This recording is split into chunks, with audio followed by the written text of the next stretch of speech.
बिहार के गौरव और महान समाज सेवी पूर्व आईपीएस आचार्य किशोर कुणाल का आज कार्डियक अरेस्ट के कारण पटना में निधन हो गया।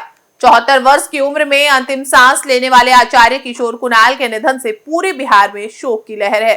सामाजिक कार्यों में उनके योगदान को कभी भुलाया नहीं जा सकता।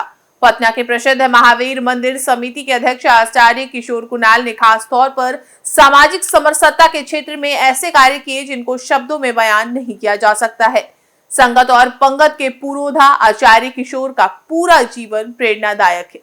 पूर्व आईपीएस के साथ ही सच्चे समाज सेवी का कर्तव्य उन्होंने निभाया तो सच्चा सनातनी होने का संदेश भी अपने जीवन शैली में देते रहे।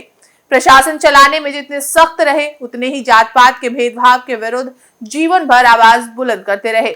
आचार्य किशोर कुणाल ने महावीर मंदिर के पुनर्निर्माण से लेकर महावीर आरोग्य संस्थान, महावीर कैंसर संस्थान, महावीर वात्सल्य अस्पताल, महावीर नेत्रालय, महावीर वरिष्ठ नागरिक अस्पताल समेत 9 चैरिटेबल अस्पतालों की स्थापना की। बिहार के पूर्वी चंपारण में विश्व के सबसे बड़े विराट राम मंदिर के निर्माण का बीड़ा भी उन्होंने उठाया था। वर्ष 2023 के 20 जून को विराट रामायण मंदिर का निर्माण कार्य शुरू हुआ था। 12 दिसंबर को उनके प्रयास से बच्चों के देश के पहले कैंसर अस्पताल महावीर बाल कैंसर अस्पताल का शिलान्यास मुख्यमंत्री नीतीश कुमार ने किया। आचार्य किशोर कुणाल के प्रयास और परिकल्पना से अयोध्या के अमावा राम मंदिर परिसर में पटना के महावीर मंदिर की ओर से राम रसोई और सीतामढ़ी स्थित जानकी जन्मस्थान पुनौरा धाम में सीता रसोई चलाई जा रही है। अयोध्या की राम रसोई में दोनों पहर में औसतन 10,000 भक्त प्रतिनिधि निःशुल्क भोजन प्रसाद पा रहे हैं।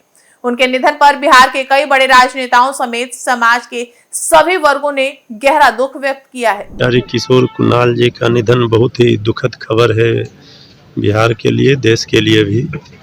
आचार्य किशोर कुणाल जी ने सामाजिक, धार्मिक, अध्यात्म क्षेत्र में जो काम किया, शिक्षा के क्षेत्र में जो काम किया है, स्वास्थ्य के क्षेत्र में जो काम किया है, चाहे अस्पताल का निर्माण हो, महावीर कैंसर अस्पताल, वात्सल्य अस्पताल, बहुत सारे ऐसे कार्य इनके द्वारा किए गए। पटना का हनुमान मंदिर जिसकी पहचान देश दुनिया में है, इसे कोई भुला नहीं सकता है, सदैव याद रहेंगे।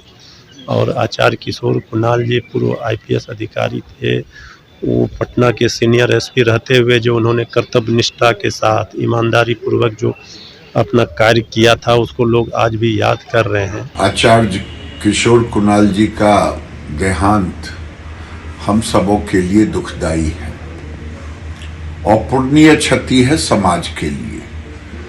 किशोर कुणाल जी एक केवल प्रशासनिक अधिकारी नहीं थे। जब वो आईपीएस के रूप में काम कर रहे थे तो भी उन्होंने अपना एक छाप छोड़ा था एडमिनिस्ट्रेशन का, और जब वो रिटायरमेंट के बाद आध्यात्मिक जीवन में भी अपना एक छाप छोड़ा, चाहे राम मंदिर अयोध्या का हो, चाहे हनुमान मंदिर, मंदिरों से कैसे समाज की सेवा की जा सकती है, ये महावीर मंदिर पटना सबसे बड़ा लोगों के लिए उदाहरण है, एग्जाम्पल है। आचार्य किशोर कुणाल का जन्म 10 अगस्त 1950 को हुआ था। उन्होंने इतिहास संस्कृत में शिक्षा प्राप्त की, साथ ही आचार्य और संस्कृत में पीएचडी की डिग्री भी प्राप्त की थी। इसके बाद वो 1972 में आईपीएस अधिकारी बने। आईपीएस रहते हुए उन्होंने कई उपलब्धियां प्राप्त की, जिस कारण वो हमेशा सुर्खियों में भी रहे।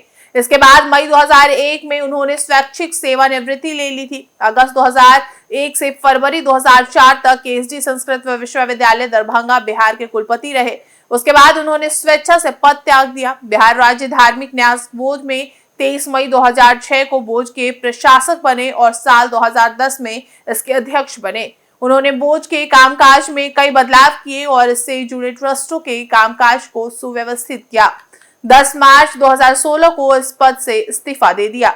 आचार्य किशोर कुणाल की जात पात का भेद मिटाने और दलितों के उत्थान के लिए की गई पहल की हर ओर प्रशंसा होती है। उन्हीं के प्रयासों से 13 जून 1993 को पटना हनुमान मंदिर में एक दलित पुजारी नियुक्त किया था। बिहार धार्मिक न्यास बोर्ड के प्रशासक के रूप में उन्होंने बिहटा, पालीगंज, बोधगया, हाजीपुर, मुजफ्फरपुर, बेगूसराय और अन्य स्थानों पर कई प्रमुख मंदिरों में दलित पुजारियों की नियुक्ति की। उन्होंने बिहार के सभी मंदिरों में दलित ट्रस्टियों की नियुक्ति की और उन्हें बड़े पैमाने पर मंदिर के मामलों के प्रबंधन से जोड़ा था। वास्तव में उन्होंने बिहार के ग्रामीण क्षेत्रों में पुनर्जागरण लाया। आचार्य किशोर कुणाल अयोध्या के एक बहुत ही विवादास्पद मुद्दे पर हिंदू और मुस्लिम धार्मिक नेताओं के बीच बातचीत के नाजुक कार्य से भी जुड़े थे। फिर भी उन्होंने दोनों समूहों के साथ बहुत ही सौहार्दपूर्ण संबंध बनाए रखे। इसके बाद उन्होंने विभिन्न धार्मिक मंचों से सांप्रदायिक सद्भाव का झंडा बुलंद किया। समाज के सभी वर्गों से उन्हें बहुत सम्मान प्राप्त है। उनके निधन पर आज समाज का हर तबका दुखी है। खास तौर पर गरीब वर्गों में वे हमेशा अभिभावक के तौर पर देखे जाते थे। भले ही उनका आज देवगमन हो गया, लेकिन वो हमेशा सभी की यादों में रहेंगे और दिलों पर राज करते रहेंगे। हम हैं देश के दिल, उत्तर प्रदेश की धड़कन, उत्तर प्रदेश टाइम्स।